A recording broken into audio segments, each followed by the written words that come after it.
আসসালামু আলাইকুম। আজ আমি সকাল, সকাল চলে এলাম একটা ব্রেকফাস্ট নিয়ে। ভাবলাম আপনার সঙ্গে শেয়ার করি। আর যেই ব্রেকফাস্টটা আজকে আমি খেয়েছি সেটা হচ্ছে ভিটামিন, প্রোটিন ও ফাইবারে ভর্তি যেসব ইনগ্রিডিয়েন্টস নিয়েছি, যেমন গাজর কুচো, টমেটো কুচো, পেঁয়াজ কুচো, মরিচ কুচো, ধনেপাতা কুচো এবং হাফ লেবু। আচ্ছা, এটা কিন্তু সকলেই বাচ্চা বড় সকলেই খাওয়া অবশ্যই দরকার।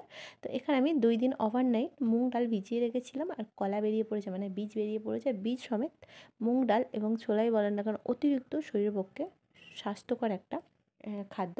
তো একটা মিক্সিং বোলের মধ্যে সমস্ত ইনগ্রিডিয়েন্টস একে, একে অ্যাড করব। ফার্স্টে আমি মুগ ডালটা অ্যাড করেছি, তারপর হচ্ছে ধনেপাতা কুচি, টমেটো কুচি, পেঁয়াজ কুচো, গাজর কুচো, আচ্ছা মরিচ কুচোটাও অ্যাড করে দেবো। অ্যাড করে দিয়ে ভালো করে একটু মিশিয়ে নেব। আচ্ছা মেশানোর পর যে হাফ লেবু নিয়েছিলাম, লেবুর রসটার মধ্যে অ্যাড করে দেবো।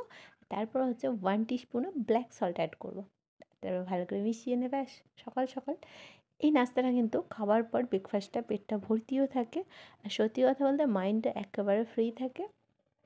আমার এই সিম্পল ইজি এবং ভিটামিন, প্রোটিন, ফাইবারে ভর্তি রেসিপিটি কেমন লাগলো অবশ্যই প্রত্যেকবার মতো কমেন্ট বক্সে জানাতে ভুলবেন না।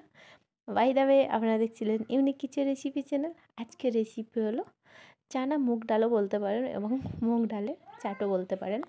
ভালো থাকবেন। আবারও দেখা হবে নতুন একটি রেসিপির সাথে।